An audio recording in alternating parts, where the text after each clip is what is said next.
స్వయం యః ప్రభాతే నరః శూలపాణి పఠే స్తోత్రరత్నం త్రిహ ప్రాప్య రత్నం సుపుత్రం సుధాన్యం సుమిత్రం కళత్రం విచిత్రై సమారాధ్య మోక్షం ప్రయాతి. ఎవరైతే ప్రభాత సమయంలో ఆ త్రిశూలధారి అయిన శివుడి గురించి రాసిన ఈ స్తోత్రాన్ని పఠిస్తారో వారికి చక్కని సంతానము, ధనము, ధాన్యము, మిత్రుడు, భార్య అన్నీ పొంది విశేషమైన జీవితాన్ని వారు పొందుతారు అని అర్థం. ఆదిశంకరుల విరచిత శివ అష్టకంలోని చివరి శ్లోకాన్ని, అలాగే ఈ శివాష్టక ఫలశ్రుతిని మనం తెలుసుకున్నాం.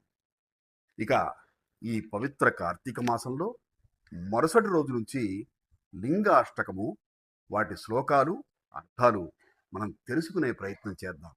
దయచేసి తప్పులు చదివి ఉంటే క్షమించమని ప్రార్థన.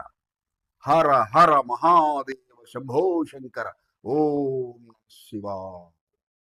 శుభం.